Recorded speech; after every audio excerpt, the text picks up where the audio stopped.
Happy Tuesday and welcome back to the Wolff Den presented by Win Again Academy. Mark Moyer doing some great things with his informational and networking events. They have a great event, a two-night event tonight and tomorrow for people looking to get into the sports world, sports biz. Check out winagainacademy.com. I'm Matt Wolff, founder and CEO of Ticket Time Machine. Today we welcome Barry Kleiman to the Wolff Den. Barry, hope you had a great holiday weekend.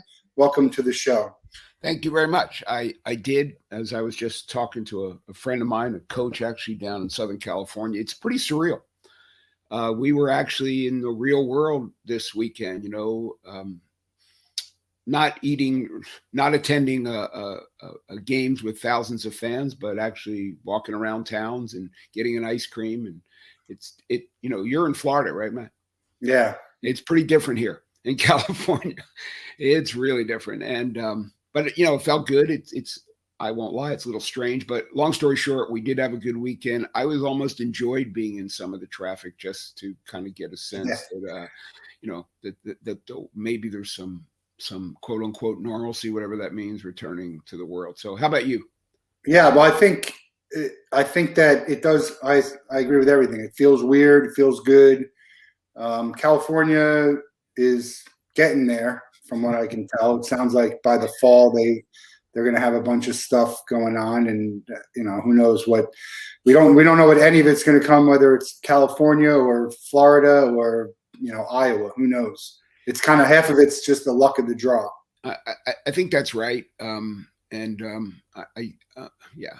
know. I'm doing my level best to do my level best for all of this, I don't know. It'll just be an interesting next hunk of time. I don't even know what that means.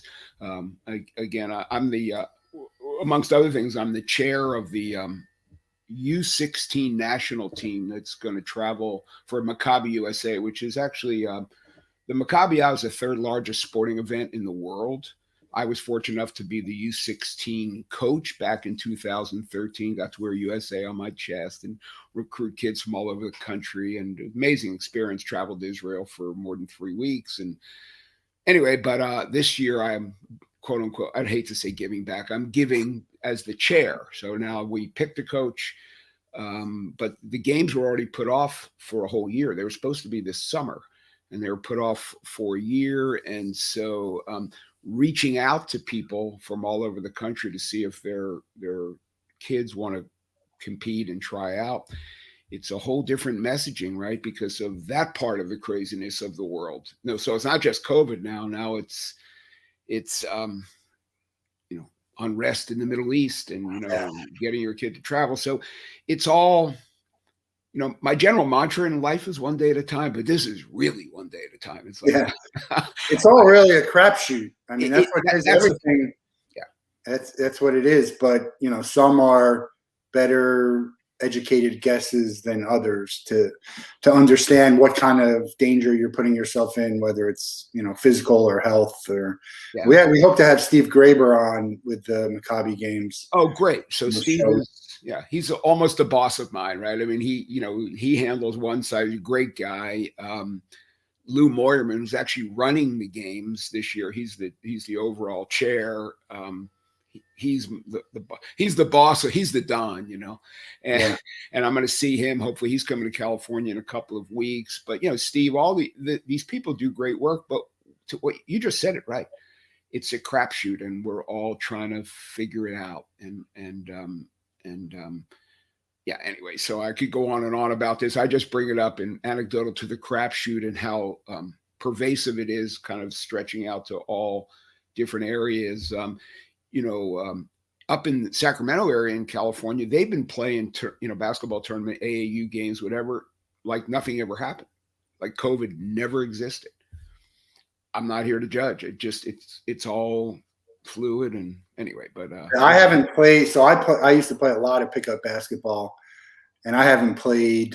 There you go. I played with my neighbor, who I feel comfortable with in a sense, but I haven't gotten back to the courts yet. Again, it's the odds are very low. I'm vaccinated now, so maybe I'll go back out. Who knows? But they've been playing basketball. The NBA did a good job. Great job. College, got through it all. Almost you don't see a whole lot of sports being shut down because of COVID. So hopefully everyone, from the Olympics to the Maccabi to your rec leagues, so kids can go and have something to do. It's all important. You're coaching basketball. Correct. Right? Yes. Correct. Yeah, that's correct. Yeah. And I know in Florida, a guy who I coached with, we did a hybrid trip with Maccabi back in 14, and we traveled to England and Amsterdam and Germany. Anyway, he's a high school coach down in Florida. I can't remember the name of the school. It's a very well-regarded high school or prep school program out in the Miami area. He told me they never blinked. They had their full season and whatever. And a guy who I coached in high school at Berkeley High, Sean Burrell, he's up in Seattle, and they're just starting their season now. It's all. Anyway, but, yeah, I think, and then part of the problem moving forward is going to be when you start adjusting your schedules. When can you get back to the schedule when everyone knows, hey, this is when this starts, this is when that starts. Correct. We'll find out. I mean, you have July, right? The NBA is going through July 4th, past July 4th, maybe depending on how many games. They got to get to a point where they can get back, and some of that might mean sacrificing something is better than continuing on. I don't know. Maybe this is the new normal. Yeah, maybe it's what they do. I don't know. I don't know if it works for them. They'll have to decide. Obviously, money is going to be a big factor in that. So we'll see. How did you get? You've been a coach for a long. I guess we didn't even get an introduction for you. I like to have everyone introduce themselves, but you've been a coach for a long, long time. I have. And tell people, sure, how that started. Yeah, thank you. I have been a coach for a long. So I was an education major in college. I went to Penn State. The only thing I ever knew I wanted to do in my life was to teach and coach. I knew it since I was 18. I was a good basketball player, but I'm 5'9", and I wasn't really ever going to go anywhere. But I love the game, and the game is still my mistress, and whatever. But my wife knows about it. But when I got out of college, and then I'm dating myself, but obviously I'm old. In 1971, you couldn't get a teaching job. Literally, you couldn't get one because you could get a draft deferment from the Vietnam War if you went into teaching. So the whole world went into teaching, including my older brother, who didn't. I adore him, but he didn't want to teach. So so there were literally no teaching jobs. So I just coming out of Penn State with a ton of coursework in kinesiology and physio. I didn't know what to do, and my counselor at the time, which is part of that program comes to what I'm trying to do now with the Fifth Quarter Project. But my counselor, I think, did their best to direct me to something that was related. But physical therapy is not coaching basketball. And, and there was no one in 1971 ever heard of physical therapy. In retrospect, had I jumped into that field, Matt, and had 9 clinics and, in every state or 9 states, I'd probably be a wealthy guy at this point, right? Because physical therapy is a big deal. But in 1971, nobody knew what it is. So anyway, I just bumped around, and I was in New York at the time, and I moved here to California, grew up in Philly. And in the late 90s, I started my job as in executive search. I literally just retired from that after 48 years last year. But my kids went to a little private Hebrew day school that had no sports at all. And I walked into the headmistress. I read a book called In These Girls, Hope is a Muscle. This is actually a quick, funny story if I can, because it comes full circle. I read this book called In These Girls, Hope is a Muscle. And I put the book down and I said, Barry, I hope this is not too family oriented. I said, Barry, you're a shitty father. You had never exposed your kids to competitive sports. They weren't that interested. But anyway, the school, it was, perfect storm. The school had nothing. I wanted to expose my kids here in middle school. So I walked into the headmistress's office and I told her I want to start a basketball program. And as I like to say, she didn't know. She was a lovely woman, passed away, but she didn't know, Matt, if the ball was blown up or stuffed. She didn't know a thing about basketball, whatever. But she And said, that's okay. You don't need to know. well, it was actually a blessing because I had free reign. Right. And so she said, you'll never get more than 10 kids to show up at practice, or 12 kids. And you'll never get the parents to take the kids off school grounds. Well, it was a small school, but we had 40 kids show up at the first practice on a blacktop in this little Hebrew day school in El Cerrito. And fast forward 5 years later, we raised $5 million to build a gym because the program got so popular.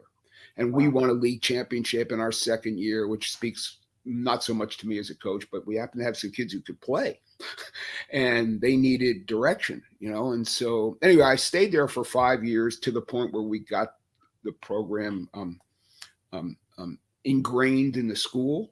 Right. And then I went on to a coach at Berkeley High School, which is a complete 180, if you will, private little Hebrew day school to an inner city high school, 3,500 kids and whatever. And we got notorious there. The teams we had are still the last North Coast section champions at Berkeley High, although they did not win the North Coast and went on to a state to compete for a state title a bunch of years later. But we did really well there. I then went on to be the girls varsity coach at El Cerrito High School, which is my hometown. And then I honestly got sick of high school coaching, being the head coach, mostly parent issues. Again, at Tahiti, I had free reign, but anyway, the whole other story. But I started to get recruited by other high school coaches to say, hey, Barry, come and watch our practice or come into gym, whatever, right? And so I loved the consulting job because I didn't have to deal with any of the parents. I just get to say, if you run this or you think, anyway. So I did that for a bunch of years. But also, the Bay Area, San Francisco is different, but the Bay Area where we are had no Maccabi presence. And so that bothered me, and so I actually I went out and recruited 8 kids to run and we had a Maccabi delegation and we won a gold medal. And actually 13 years ago this summer, down in San Diego, and a kid named Jeremiah Kreisberg, 6'9", he wound up playing for Yale and Northwestern. I went out and found kids and made that program notorious. And then Maccabi USA kind of found out about me, so to speak. I don't even know what that means, honestly.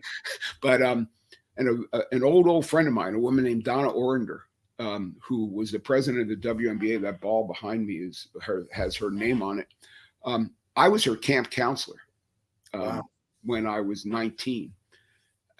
So she was involved in MUSA and she reached out to me and said, what do you think about, maybe coaching our national team? So it was like, it came full circle. And I just am very, very fortunate because I am here to tell you, I can coach, Matt, but there's a lot of guys who can coach. So I was just lucky to get picked to do that job. And of course, I did it with all my heart and soul. We were the first team of the U16s, I think in the previous, 10 years to not win a gold medal. So I'm completely notorious in that regard. we missed 13 free throws in the gold medal game against Israel, and you're not going to beat a host team missing 13 free throws. No. But anyway, so that was a great experience. The next year we got to make a hybrid trip. And then, like I said, now I'm on the chair. And trying to give back and help build that program. My goal, frankly, is to get it, to build it in other parts of the country. It's very centric to Philly and New York and LA and not as deep in between. So, I'm an entrepreneur, right? I'm trying to grow the brand in other parts of the country. Oh, I'm sorry. It's kind of big in the Miami area too. Don't get me wrong. But yeah. There's a million other pockets, right? So anyway, so my goal, even when I hired the coach, I hired, or recruited, so to speak, to run the team this year. He's from Chicago. I thought, let's find somebody who has presence in the middle of the country and grow it that way. So that's kind of long story short. No, I'm blessed for the work I got to do as a coach. It was from that coaching, along the way, because I was in the jobs business, I would start to get calls. Berkeley High is a pretty high profile program. So coaches come in the gym all the time, but coaches got to know me not just as a coach, but also as a guy who helped people get jobs. 48 years later, I got a book I've written on the subject, writing another one now. hey, Barry, can you help so-and-so get a job? Can you help so-and-so get a job? Because many of these kids, as you and I both know, they ain't going to make their living playing. Yeah. Right? They're not going to make it. But unfortunately, they get sold that bill of goods, and so they wind up wayward in many, many ways. So I finally said to one of my friends who's a big-time coach, I said, how many Keiths, one of the kids he asked me to help was Keith, I'll leave his last name out of it, are there in the world? He said, Barry, there's thousands. So, my little brain start to whir and whir and whir. And so ultimately I founded the Fifth Quarter Project, which is designed to help people who are so inclined to want to get help, because you can't help everybody. You can't. You'd like to, but you can't. Help them move on in their careers, not just how to get a job, but work with mentors and kind of scale their lives. That's what we do with the Fifth Quarter Project. We don't charge the participants a nickel. I try to raise foundational money. Have you had Roy Kessel on this show? We've talked. Roy and I have talked. I think we're supposed to talk again. Yeah, he's a great guy. Anyway, I called him up one day. We tripped over each other in a Maccabi event, actually, or a podcast or something. I had a fiscal sponsor that was local for the Fifth Quarter Project. So I don't want to invest all the energy in actually founding a nonprofit per se, because there's a lot of back office stuff to do that. And I'm a recruiter and I can teach. So I'm really good at helping people get jobs and finding people and all that kind of stuff, but I don't want to run a back office. Right. So I found a fiscal sponsor who handled all the money. If you wrote a check to the BACR, Bay Area Community Resources, they would, for $1, they would take 10 cents to do the accounting, and they would put 90 cents in our account. And that worked great for me. But when I went to scale the thing, I found out that if I wanted to do business or find entities in other states, because I have something now called a 30-city challenge, and I don't know how long this goes. I won't get into it too much. So I wound up, through Roy's advice, I now work with an organization called Players Philanthropy Fund, and it's run by a guy named Matt Stover, who wears a couple of Super Bowl rings. He was a kicker. Mm-hmm. And they've got about 270 smaller nonprofits that they are the fiscal sponsor for.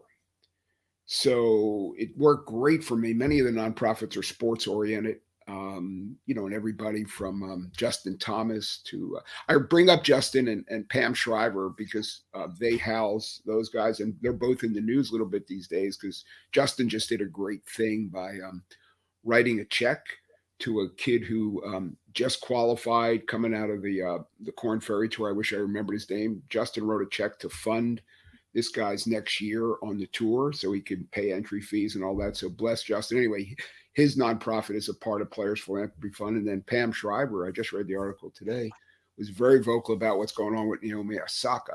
She is also, her foundation is a part of Players Philanthropy. So I'm in the right group there. I might be low man on that totem pole, but more people, kindred spirits, to what we're trying to do. And, that's kind of, the long story. So I had to do what I'm doing. Nobody else was, there's kids who, organizations helping kids read and after school and get into college because of what I did as a recruiter. I know how many people go to college and then get jobs, and I don't care, athlete, not athlete, you're not happy. You don't know how to make next steps. And all of a sudden you're 25 years into a job in accounting or something that you don't want to be doing.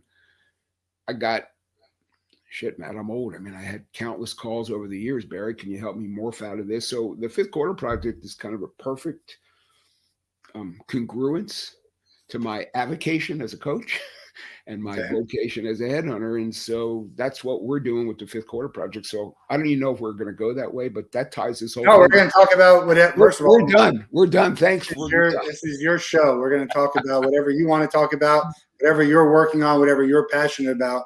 But we'll go back a few. I wish I would have known more about Maccabi when I was younger. I would have loved to play, although I think I was a little bit of a late bloomer. So when I was in high school, maybe like sophomore, junior year is when I kind of took off. But I would have loved to have played. What do you feel about? How do you feel about the hack of Ben Simmons Did you see any of that yesterday? I didn't Talking about free throws. You're talking about the no. Well, look, we have a very small little patio in our home here, and I think it's about 15 feet square. And years ago, I put a rim up back there, and so I used to take my son out every night after dinner. And he loves to play. In fact, he just played his first pickup game. He's now in his 30s. But every night after dinner, we would go play horse. And of course, when it got to game point, I'd always walk to the free throw line and say games are won and lost here. And I would always try to ingrain that in him in some way, because I don't Ben Simmons. It's any coach who knows what they're doing will tell you this is it, right? You got games get stopped at the end, hack a Shaq, hack anybody, to try to get the game stopped and the clock stopped. So I didn't see Ben yesterday, but I can assure you, did he miss a bunch of free throws? I don't even know. I think he missed his first 11 in the series, and then they started hacking him yesterday, and he maybe hit 50%. It always amazes me in basketball, because you got everyone's shooting threes now, and Embiid's knocking down threes, and Luka and Jokic and everyone. Yes, everybody. They're all hitting threes, so they're all able to shoot, which they might not even have grown up being a shooter, but they turned into it. So now we're looking at someone like Ben Simmons and Rajon Rondo, who are those guys are triple doubles waiting to happen, but they can't hit a shot. Imagine how good they'd be if they could hit a shot. It's it could be a whole other conversation, right, Matt? Yeah. But some of it is, I think, the way the game evolved, right? And I don't want to blame AAU, right? Because it's blaming anybody is stupid. But I just think I don't think that kids work enough on their skills, right? They work on their kind of overall, shooting threes. Look, I've been a youth coach, after I stopped high school coaching, I still, coached in a youth program, and, you try to teach the game, right? But free throws are such a big deal. I just don't think it's a point of focus. And because obviously I'm old. I didn't grow up with 3-point line, right? So when you shot from the top of the key, that was not a great shot. Now the logo. First shot in basketball, they would say, you got a foot on the line. Right, exactly, right. So, but anyway, I think it's terrible, but these guys get by for other reasons. But I don't believe that you're going to win too many championships if the guy who has the ball in his hand most of the time can't shoot free throws. I just don't think you're gonna, because that's who you'll hack, and he's got the ball because he's not going to lose it otherwise.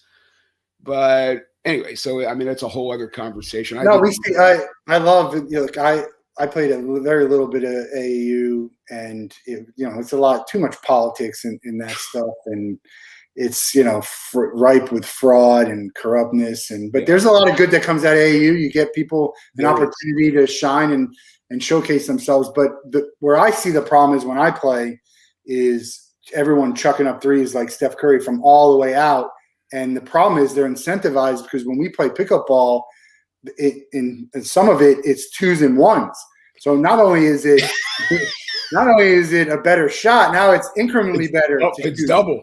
It doesn't even make sense to shoot at two anymore. It does not. Because I could shoot, 40% from three is much better than what I'm going to do from two. So, and 50% even if I'm open. We had a mantra at Berkeley at some point, three or key, right? Either shoot a three or get into the paint. Yeah. Because to your point, right? And so, but now look, that's changing a little bit because guys are running you off the 3-point line. So you better be able to kind of pump fake and, get one or two dribbles and pull up.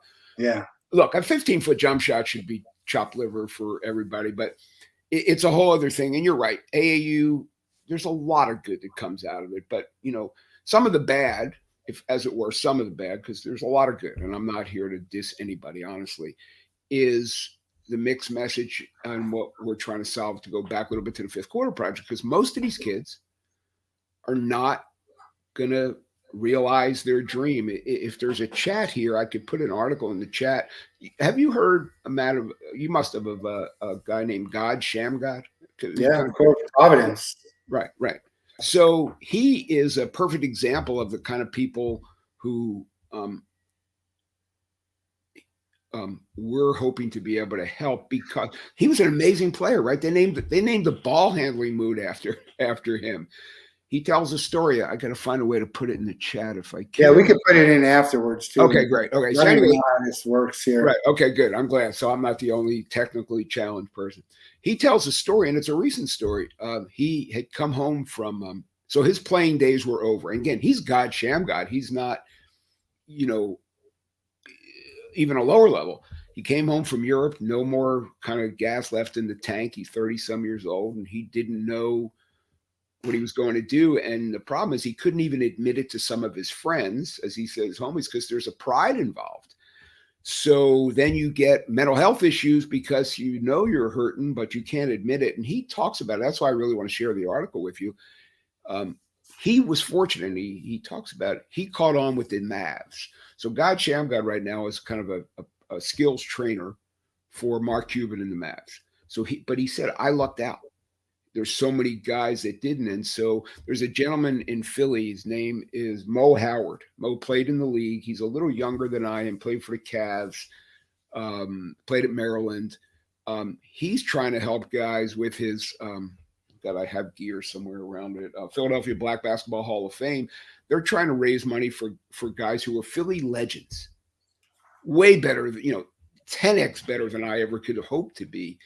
But they need help now, in their lives financially, because there's this gap, right? There's this gap, and you just get diluted. Look, the game in itself is a drug, right? In the best of ways, and of course, in the worst of ways. Here you are saying you still play pickup, right? Because it's an amazing game. I can't play pickup anymore, but I would love to be able to, right? Anyway, the point is that there's this gap, and the gap that exists is what we're trying to bring awareness to, and of course, hopefully provide relief for, because there are so many people. But it's part of what the AAU promise is can't fulfill, and it just can't fulfill everybody, right? I had a conversation just the other day. I want to go back. It's kind of a small world. I told you I read this book called In These Girls, Hope is a Muscle, back when I founded this program. So the star, it was about a girls' high school team in Massachusetts. And the girl who was the star of the team was a young girl named Jamila Weidman. So I'm thinking to myself, gosh, I know that last name because I'm from Philly, right? And so as it turned out, I grew up watching her father play. He was a Rhodes Scholar at Penn. His name was John Weidman. And I spoke to a friend of mine who also went to Penn at the same time. Do they have a building named after him there? I don't know that. Actually, they may. Familiar too. Anyway, so John wrote this amazing book called Brothers and Keepers. And anybody who listens to this, if you want to get some sense of, what we're talking about at even a bigger level, think about this book, Brothers and Keepers. In the book, I always thought John, because I'm, too assumptive maybe, I always thought John was a kid from an upper crust area because he went to Penn, right? And he played basketball when he was a Rhodes Scholar. As it turned out, John was from not a great neighborhood in Pittsburgh. And he wrote the book, Brothers and Keepers, because John's brother wound up going to jail for murder. And he wrote this book and he said, why wasn't this me? You should be me, and I should be you. I should be the one in jail. And it's just haunting. In the book, he also talks about the birth of his daughter, who was beyond an incubator baby. He said they couldn't find the veins to feed her the whatever food she needed to get, and blah, blah, blah. And she was just on the edge of not making it. It's a haunting, haunting book. As it turned out, that daughter, Jamila, was the star of this team in this book, In These Girls, Hope is a Muscle. And Jamila wound up, when I finally read the book, was the star point guard for Tara Vanderveer here at Stanford. Oh, yeah. So it's just bizarre, right? This complete congruence of the book. And the story went further. So anyway, so my kids, I used to drag our girls team down because I coached 4 teams at Tahir for 5 years, boys and girls, varsity, junior varsity. I was trying to make up for all the lost time that I didn't coach. But we used to go down and see her play. And then one of the people who played on our 2013 team's dad played at Colgate. And I was talking to him about the fifth quarter project because I drove down to Southern California to see his son play his final college game against another kid who played on our 2013 Israel team. And I told his dad about the fifth quarter. He said, Barry, I need to introduce you to my college teammate, a guy named Dave Denenberg, who's the executive vice president of the NBA. So I was kind of, just a small world, right? So I spoke with Dave, and he said, Barry, I can't help you because I'm in the media side, whatever, but let me introduce you to two people who might be able to help you. One of them is the vice president of player development for the NBA, and her name is Jamila Weidman.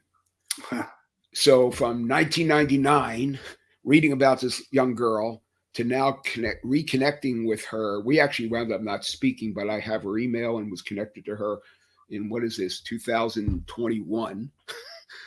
The circle in the game is small and brings a lot back together. So the league has its own kind of fifth quarter, but they just want to help kids from the G League. And they were very kind and nice and said, we do our own stuff with this, but actually, the gentleman I spoke to teaches a course at Columbia. He said, would you speak to some of the kids I teach at Columbia? They're not our G League kids, but they're people who I teach about sports.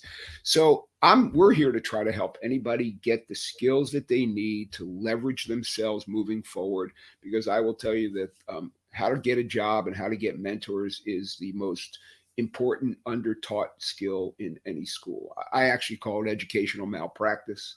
And yeah.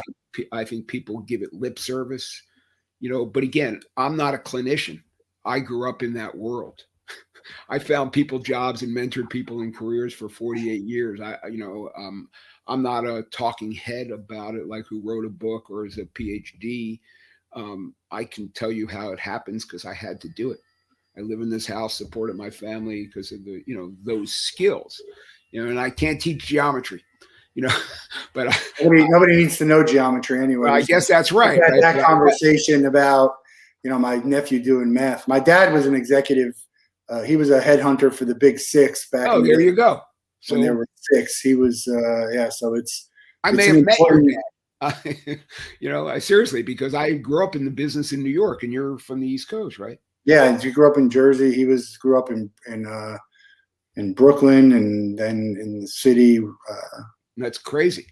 So he played hoops back then. Oh wow! I'm trying to remember. How old would your dad be, Matt? About 42. He was born in 42.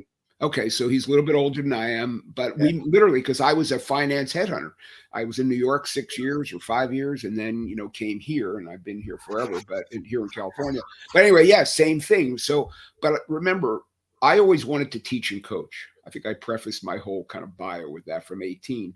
So I always took on my job as a headhunter with a little bit of a mentoring, teaching, let's think next steps and how to do this. And that became, even if you get on my LinkedIn profile, that kind of became my branding, is kind of beyond just putting a peg in a hole, kind of as a headhunter. So that's really rewinds all the way to what I always thought I wanted to do with my life. I just happen to now not be teaching and coaching basketball. I happen to be teaching and coaching careers using my time, with kids, young people, as entry points. I suck at talking to adults. I'm pretty good at talking to younger people. So anyway, but that's honestly the overarching story. So I'm very grateful for the time I had to coach, and now at age 70, this is my passion project, the fifth quarter project. I'm kind of devoting. I just took on a couple board members because we incorporated Players Philanthropy Fund wanted me to do that, and I'm coachable, so I'm just trying to grow this thing and provide services to really anybody who thinks that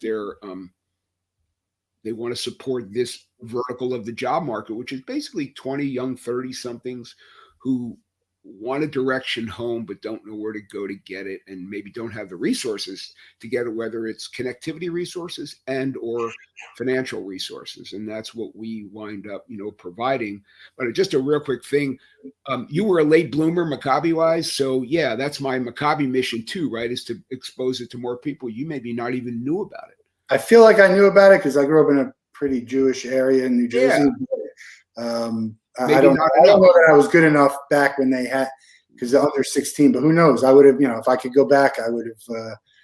Brother would have definitely played. He was good up until about 16, and he was the best player he was a sixth grader playing on the eighth grade team, the best player in the town in sixth grade. So he would have been really good for that team. I'm just looking at you. I bet you got a few loose balls in your life.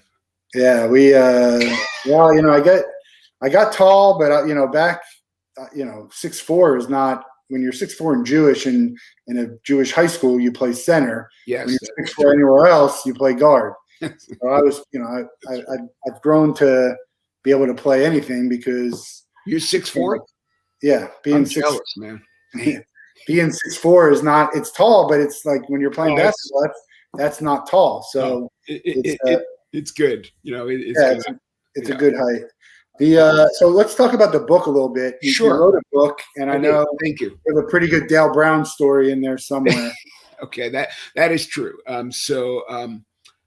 As I told you, I did write a book. Where the heck is it? I think there's something. Okay. In How the Truth Will Set You and Your Career Free.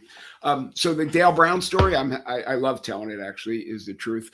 I told you when I got sick of being a head coach in high school because of the whole other side of it, I kept getting recruited by, different schools, coaches I knew. Hey, Barry, come in, whatever. So that was great.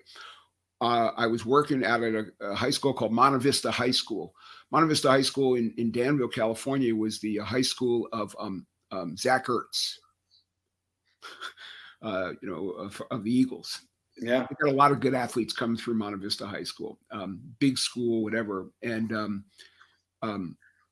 so I went out and helped Coach Powers there, and it was always kind of a bit of fun. But there was a young guy whose name is Peyton Prudhomme, who was he went to school there, and I was helping out at this point with the freshman team, and as it turned out, Peyton's, and then there was another kid whose name was Chris Prudhomme, and Chris was playing on the varsity. And as it turned out, their grandfather was this guy some people heard of named Dale Brown. And Dale, he used to come to the games, and he was not an overarching or overbearing parent, right? He sat in the stands with his hands folded or whatever. But it's a true story. He walked up to me one day after a practice, and he said, Barry, I really admire what you're trying to do with the kids. He said, men like you played a big part in my life, and I admire you for what you do. And I'm thinking, shit, I'm just sitting here coaching basketball, at that point, freshman at Monte Vista High School. And here's this legend that's walking across the, and he asked me out to lunch. And then he said to me one day, did you ever think of writing a book? And I said, no, I have not. He said, I think you really ought to. You have a lot of stories to tell and blah, blah, blah. And I said, I'll tell you what, Coach Brown, I'll make you a deal. I'll write a book if you write the foreword. He said, so 5 years later, it's hard. You ever read a book, Matt? Have I wrote a book? No. Yeah, it's hard. I'm actually. I hear it is. Yeah, it's really hard. So I'm actually writing a second one called Winning the Fifth Quarter, which is in support of the Fifth Quarter Project. But I sat down and I grinded through this thing. I went to Chicago. I hired a writing coach. Anyway, long story short, I obviously wound up doing it. But I called Coach Brown. I said, Coach, remember when you said if I wrote a book, you'd write the foreword? He said, I do, Barry, but how long ago was that? I said, well, do I have to be honest? And he said, of course. I told him 5 years. And of course, he did write the foreword for, How the Truth Will Set You and Your Career Free. But 5 years, that's not that long. I guess, whatever it was. But he laughed at me. But I just got an email from him yesterday. He's an amazing guy who really is out. He recruited Shaq. He got I guess the original Mark Jackson. He played before it, right? Yeah, I think that's right. And if anybody on this wants, it's a shame that somebody like Coach Brown and what he's done for the game, and of course, social justice wise, his story isn't more known, right? Because they kind of get buried in some of these other stories. But if you got Shaq talking about Coach Brown, right, everybody would start to pay attention. Not that Shaq doesn't, he does. I mean, they're helping a young guy out in Chicago who got shot and lost use of his legs.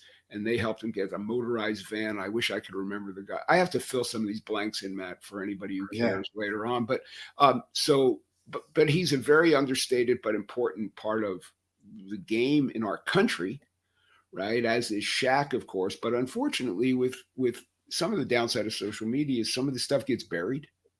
But a guy like Coach Brown, his legend should be forever. I mean, what he's done. But anyway, I was very fortunate to get to meet him, and I was even more fortunate that he actually liked me. And so he was the one who induced me to do this. Basically, the book is what I believe, people should do, is to be honest with themselves in their current situation, and of course, be honest with everybody else and leverage the truth. I tell people the truth is a brand, and the truth is a strategy. And the truth is a mindset that if you adopt it, you'll go far less wayward than you might otherwise by listening to some talking head on the internet give you a hack of what to say in an interview. If somebody says that he say this, you say that. That's a bunch of horseshit. I tell the truth more in business than I maybe should. Nah. But I find it's look, it all work out best for everyone. Those who want to take advantage of it, that's fine. Hey. And other people use that and they'll appreciate it. There's no doubt. I mean, and you ever seen a movie, The Bronx Tale? Yeah, of course. So there's a line in that movie, right, where the kid, he's walking down the street with Chaz Palminteri, his idol. And all of a sudden he sees a kid who owes him $10 and he starts to chase him. And Palminteri grabs him by the collar. What are you doing? He says, that kid owes me $10. And in the infinite Chicago, I think it was, or New York, Bronx Tale, street wisdom of a gangster says, let him go. For $10, he's out of your life. And so to me, it's like, let the people go who want to take advantage of you or any of us being forthright. Get them out of your life now, right? So it's like, there might be a short downside, but it won't be a big, long downside because you'll filter through the people. And I don't care if it's in your business, in your career. I don't care where it is. At least if you're telling the truth, Matt, or anybody, you're providing the conversation with one constant, right? And you can play off that. You know what I mean? In other words, so that's it. Anybody wants to take advantage, they'll get shown sooner or later. You would hope so. It amazes me. The thing that maybe amazes me the most in life, and I don't get surprised by a whole lot anymore, is the amount of lying that happens when they know that there's a 99.9% chance that they're going to be exposed as lying about that thing. Like, I get if you lie about something that maybe no one's ever going to know about, but if you know it's coming, just be honest about it. It's always going to be less than whatever happens if you get caught about being, lying down. So that's what really kills me about the type of lies you hear from, athletes and celebrities and onward. Whoever, regular people, people it's it is. And that's why I tell people the truth is a brand. You want to separate yourself from the market? You want to find like unique selling proposition or what your strategic advantage is? Be honest. Yeah. I did start to write a book. Good for you. It was about kind of like all my shenanigans when I was younger. And I thought it would have been a pretty good book. There was a book called I Hope There's Beer in Hell from this guy. He's an idiot. I think half of his stories are made up. He got MTV fame and all that. And it was sort of in the line of that. And now I'm married and I got a business. I'd have to put it under someone else's name. I think I have like 2 chapters in that book, but I did come across a guy who writes, what we learn from 80s movies. And there's people have done lessons that you've learned in movies in general. Yeah. And that's the book that I would like to write. And there's just so many. I watch these movies and they're great movies and even terrible movies that have these moments that really are, eye-opening to be like, I know it's meant to be funny and I know this is just a movie, but man, this is really great. It's really great advice. Yes. But also very heartwarming stories, and so that's something that if I did write a book, and maybe I will, that I would do it on. So that's very smart. And if I may, I'll give you a little bit of tutelage. So if you think of a story, like you're watching a TV show, whatever you're doing, you're making dinner, you're playing bat, whatever you're doing, you're on this podcast, and you think of one, jot it down. You don't have to write the whole story. The time that Jimmy and I, whatever, and just give yourself some sort of reference point, right? And have an index. I'm a big Springsteen fan, and my son is a filmmaker, and I've exposed him, and he's a very creative guy. But I used to show him I've taken him a bunch of Springsteen shows, but I would always talk to him about the book. Springsteen had these notebooks, and the story that was about song A wound up in song, Z4, but the story was etched in his brain, right? And so you have all these stories, is my point. Don't sit down one day and try to recall them all at the same time, right? No, seriously. I know. I started thinking about, like, I have all these chapters. You'll be like, okay, I know I can write a chapter on this, or maybe this chapter has to be. But yeah, that's good advice to jot. Get a journal. Yeah, I have my Gator journal. Right. So make your books journal. There you go. Right. Make your books journal. Billy Donovan, by the way, was in our gym looking at a kid named Dior Lowhorn back in the Berkeley High days. So a lot of these guys, have come through, but get a journal and just write a chapter. The day Billy and I, I don't know. I'm not here to write, but don't sit down, pardon me, and just try to do it all at once, because you can write look, I'll share this with you. If you think of a story that's kind of fun, right, that you would want to maybe talk about, do yourself a favor and write a blog post, even if you never publish it. Right. So write a post of 500 words, right? 375 words, just about that story, or a to be continued. I don't know the stories, right?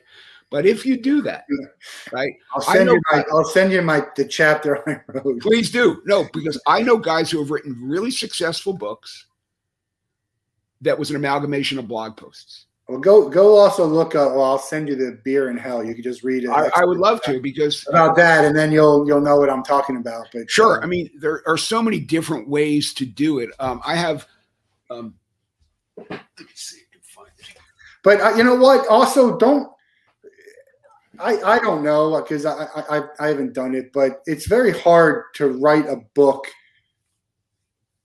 that's going to make you rich, right? So write a book not to get rich. No. Write a book because you want to share information with people, right, or you want to entertain people, or you want to motivate people.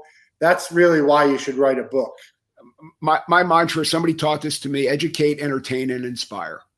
Yeah. I mean, if you do that, that's it. I mean, look, Pete Carril, kind of my basketball coaching hero.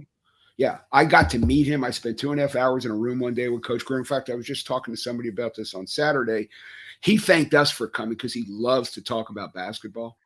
And the way I teach the game is very, very, if I had one coaching mentor, it would be him. But this book, Smart Take from the Strong, if you send me your address, I'm going to mail you one, because I have a stack of them, because I mail them to people as, as gifts, as friends and thank yous, whatever.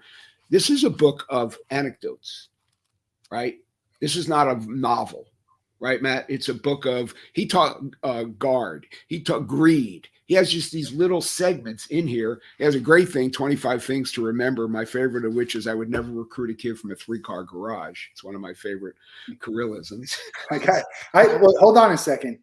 We have 3 garages. We have a 2-car garage, and then we have a split. There's a third one. But I've converted that garage into a man cave, so I'll have to ask him if that counts. We don't have kids. You can do that. His other adage about is, the ability to rebound is in inverse proportion to the distance that you live from the railroad tracks.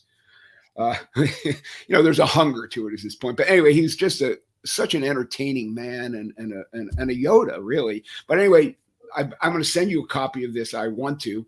But not just for you to read it for the content, because as a basketball guy, you'll love it, but also as a model to write a book. Yeah. Because this is not a novel. You know what I mean? It's a bunch of just a little tales. And and he's teaching and he's educating and he's completely, he's one of the funniest people you'll ever meet in your life. But, and a hell of a tennis player, apparently. I never did get to play with Coach, but I think you should write a book, but start again, just even by naming the chapters, man. Yeah. Here I am teaching. Sorry. No, I got to do. No, I love. My mom wants to write a book, and I told her I think she does it because I don't know. I told her I'm not sure who wants to read your book, but write it for the stuff that you want to put out, not for what you think is going to be, because you never know what someone's going to find interesting. You do not know, and again, at least look, if she writes it, you have kids. No. Okay, kids. well, if you ever have grandchildren, though. Yeah, right, grandchildren. So my brother's got kids. For the grandkids, yeah. I mean, whatever. There's a legacy here.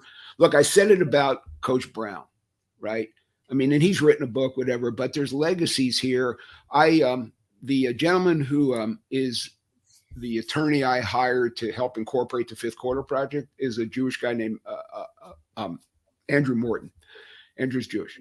So I start teaching him every time I write him an email. I send him a Yiddish phrase. I still know some Yiddish because, my grandparent, whatever. So again, dying language, right? Shouldn't die. So I try in any way I can to seed the clouds along the way. And if somebody's on this, listens to this, it's not Jewish. It's still a fun language. If you want to get some answers right in the New York Times crossword puzzle, you'd be well served to know a little bit of Yiddish, right? Grandma used it. My grandma she didn't speak it, but she used the catchphrases. Yeah. Mine too, right? So I know enough to be dangerous. But anyway, so books like this are great. I would encourage your mom to write a book. I thank you for asking me about this one. The one we're writing, it's called Winning the Fifth Quarter, is really directly in support of the core program of the Fifth Quarter Project, which is basically, the way that we ask people to kind of enter the program. You have to apply to the program because, again, as I said, I can't help everybody. I'd like to be, but you've got to want to get a rebound. You know what I mean? You got to want to go get a loose ball. I'm not a psychologist, to figure out why, but we are here to give you tools and show you what the upside of tools could be. I've interviewed like you, but they're kind of intranet. You've interviewed more people than I have, but I've interviewed scores of people, and I'll keep adding to it who have lived paths in their life. One kid is a player, Langston Morris Walker. He played it. He actually got recruited by Craig Robinson, Mrs. Michelle's brother, who coached it, who went to Princeton, right? But coached at Oregon State. But Langston tells a story. He said, Barry, the greatest day of my life was when I realized I wasn't good enough. He said, I was 24 years old. I was start the rest of it. Yeah, right. He said so many guys I was hanging out with were retired, but they didn't know it. He said one of my roommates was getting money in a paper bag, writing to his daughter on Skype for her second birthday. He was in Sweden. I didn't want to live my life that way. So Langston, kind of wise beyond his years, another gentleman named Jay Sammet, who's written an amazing book called Disrupt You. This guy's like a TED Talk speaker all over the world, genius man. He kind of mentored me. He's the one who told me, Barry, I love what you're trying to do, except there's one problem. You're old, short, white, and Jewish. And he was the one who reminded me that you could be the content guy, but you should find people to kind of, be the faces of it so that it's more identifiable, which is the mission that we're on right now. Because my name does not need to be on the front end of this thing. I just want to help communities. And grow communities by finding people in the communities. That's what we're trying to do. If you want to know the truth, I mean, we're trying to find people in 30 communities to put their name on the front end of this. So talk about the 30 cities. Yeah. So basically, so I built a course for this program. In fact, behind me, you can see some of the sticky notes. Yeah. I did. So I know my game, right? I know how to help people get jobs, but that's not enough, right? Because you want to enter, as any good marketer will tell you, you want to enter the conversation where the reader's mind already is, right? So it's like you can't just go dump stuff on people who don't want to hear it, right? So I started to do a bunch of research on former athletes and some of the stuff that sticks in their craw or bothers them or is causing depression. And again, Gad Shamgad's article is a great representation of it. So I started to do a bunch of research on the frustration whether they got screwed by a coach or they got an injury or whatever it was, right? And so the first thing I learned was people are hurting. So before you can go try to plant technical skills, in their brains, you got to work the soil. And I mean that in only the best of ways. And so the first part of our program is really trying to help people understand how special and unique they are, right, in their own way. Because, what did Einstein say? If you judge a fish by his ability to climb a tree, he's going to live his whole life thinking he's stupid, right? Yeah. And, a mentor of mine said we're all idiots and geniuses, just depends on the subject matter, right? Again, yeah. I cannot teach geometry. Do not ask me. My wife could help, but don't ask me. And I'm not a great speller. But anyway, so the first thing we did in the first segment of the course, what I call training camp, is really to help people kind of get and write down and become familiar with themselves about some of the strengths they do have. Let's not worry about how you got hurt it happened. I get it. But, shots are missed, get a rebound. Yeah. Right, so to speak. Fumbles happen, go get the ball back, whatever analogy you want to use, right? So if people, and I'm empathetic to it, so what I try to do is explain to people the path that I lived, right? The path that so many other people live. My friend Jay Samad, almost flunked out of high school because he's dyslexic. He went on to be CEO of Sony Entertainment, because we all learn at different ways at different times. Like you said, all of a sudden you're 6'4". So, but education system has a template. And if you don't fit into that template, you're going to lose ground, and that's unfair. So the first part of what we do is try to reinstill or instill confidence, not just by fairy dust. We take you through and make you, write about yourself. What do you do really well? Why do you think you do it well? And show people the various models that you could use to get, from where you are to where you want to go, as we call it, right, Matt? So there's not one model. That's horseshit. No, there's no playbook. There's no playbook, right? But you can have a game plan. And it's funny you brought that up, because in the book I'm writing called Winning the Fifth Quarter, I said, this is not a playbook. I don't have plays here. I want you to have a game plan and a strategy, right, that based on your strengths, right? And then we can make a winning game plan from your strengths, because mine can't be yours, right? And vice versa, and so stop trying to be somebody else, be yourself. So that's the first part of the program.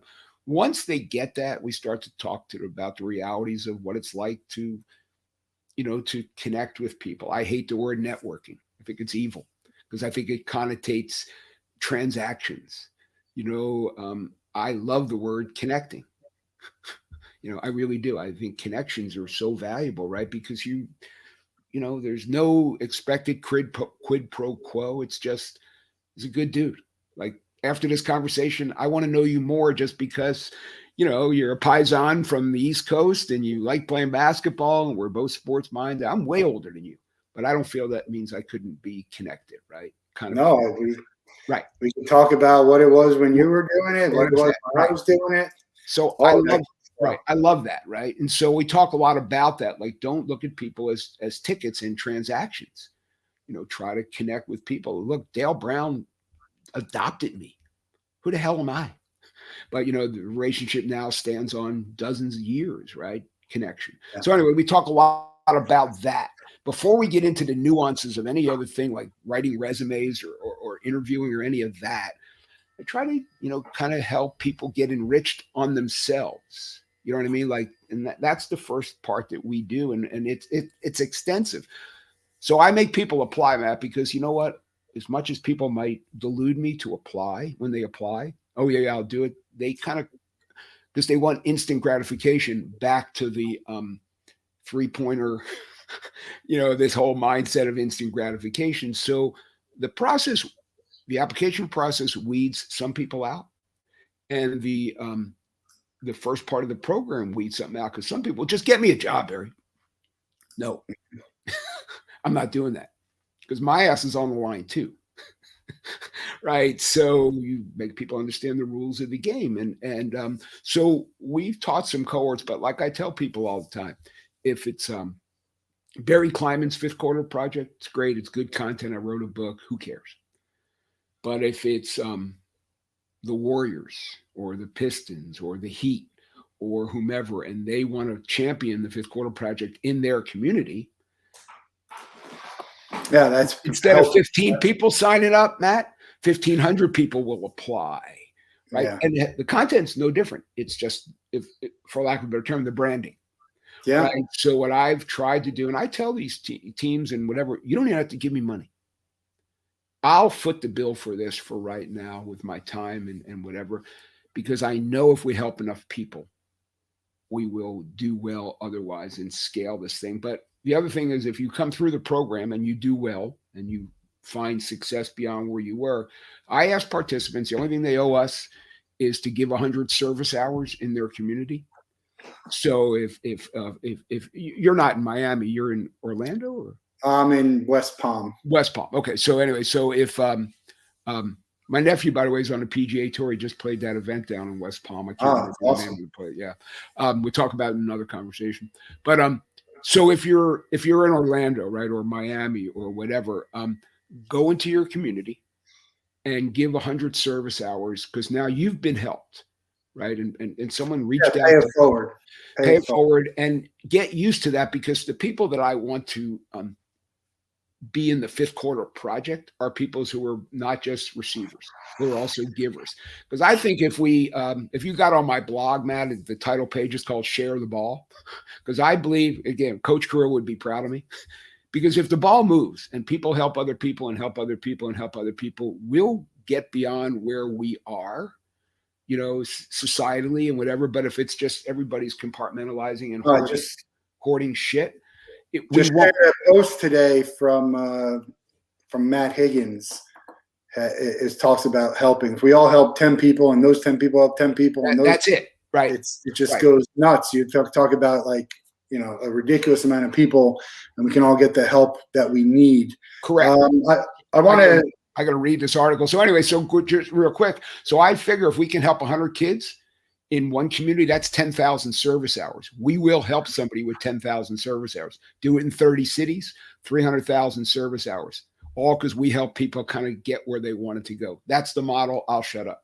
Yeah, no, we're going to get, you see the information at the bottom on how you can get in touch. We're going to wrap up with two last questions. Please. Thank you. Sorry for blabbing. No, you did. That's why you're here, to talk about what you're doing and what you're passionate about.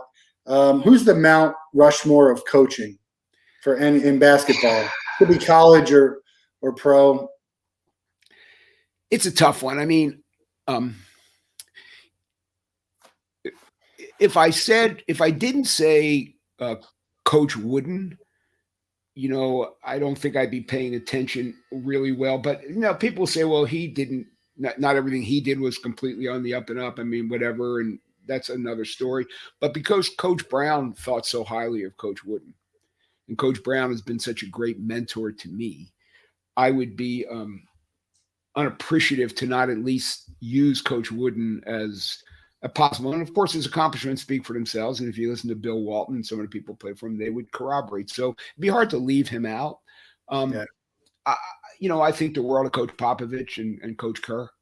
I love the way they communicate. I learned so much from watching them communicate with players, modern players. I just saw a clip the other day in Popovich's huddle where he said, raise your hand if you think we can trust the kid from Australia, the little point guard. I'm looking right. He played at St. Mary's. Yeah. Can't think of his name. Patty. Yeah. Right. Yeah. If we all trust that Patty won't get his fourth foul, and everybody raised their hand and he's looking around. So that's coaching, right? I mean, that's like really so yeah, like Hoosiers. Right. Last play in Hoosiers. Right. So I'd be remiss to not include them, but I don't know. That's a bad answer, but it's as good as I can do for right now. All right, no worries. We'll let you go with this. We asked this from everyone. You could pick one person. They have to be living. You can't be related to them. You get to spend a day with them. Who are you picking, and what are you guys doing? Bruce. Yeah. Bruce. Nice. The ball. Yeah, I wasn't a big Bruce fan growing up in New Jersey, which is crazy. And I saw him in concert at the Final Four, and it's a top 3 show I've ever seen. And I listened to some of his stuff. For me, he's a better performer than, because his music's not all what I love. Yes. But he's something else. The movie on him was great. His documentary and the books, and I mean, he's a legend. It's also an authenticity, Matt, if you want to know the truth, because he talks very genuinely about his eras of depression. Yeah. Right. So he's not hiding behind that. He once said, somebody said to him, I want to be that guy up there. He said, I want to be that guy up there, because, he realizes that's a ruse. I just will share with you, my son's name is Benjamin Kleiman, and his middle name is on his birth certificate, Boss, Benjamin Boss Kleiman. Oh, nice. I just think Bruce is a representation of, he's my age, right? But of a lot of authenticity. And I'm sure there's stuff that we don't know. And also, I admire his ability to write and tell stories. So yeah, that great storyteller. Yeah, that would be my answer. Can I say thank you so much for doing this? I really do appreciate it. I don't get off this call without saying thank you. No, of course, we're happy to have you here, and we look forward to helping out the 5th quarter and all of that, however we can. You've made it when you have a nickname like the Boss. Also, like Pete Carrill, if they name an offense after what you're doing. No, I mean, that's right. I mean, I feel terribly not putting him in. Right. Yeah. There's so many great coaches. That's it. But he would be a complete X's and O mentor. Yeah. Without doubt, because of Princeton offense. Because again, I think that's the way the game should be played. Lots of movement, lots of ball sharing, minimized dribble. And so simple and so hard to defend. So anyway, sorry, Coach Carrill. I'm sorry to leave you out. No, that's all right. You had a fourth anyway. The5thquarterproject.org. Yes, sir. Check him on. You can catch Barry on Twitter or LinkedIn, and we'll see you at a bunch of these networking events, which you don't like, but we'll call them networking. No, you know what I mean. No, in that context, I do. But again, when you reach into them, it should be to connect with like-minded people. Yeah, right? absolutely. And that's really it. And so not just to say, well, I'm hooked up with so-and-so. No. Because, that anyway. So thank you, Matt. Really very much. Great talking. We'll talk again. I'll send you some stuff. We'll trade some more stories, and we'll talk to you soon. We got another Wolff Den episode tomorrow, so tune in. WinAgainAcademy.com. Thanks. Check out your event tonight and tomorrow, and we'll talk to everyone soon. Thanks, Barry. Stay safe, Matt. Thank you so much.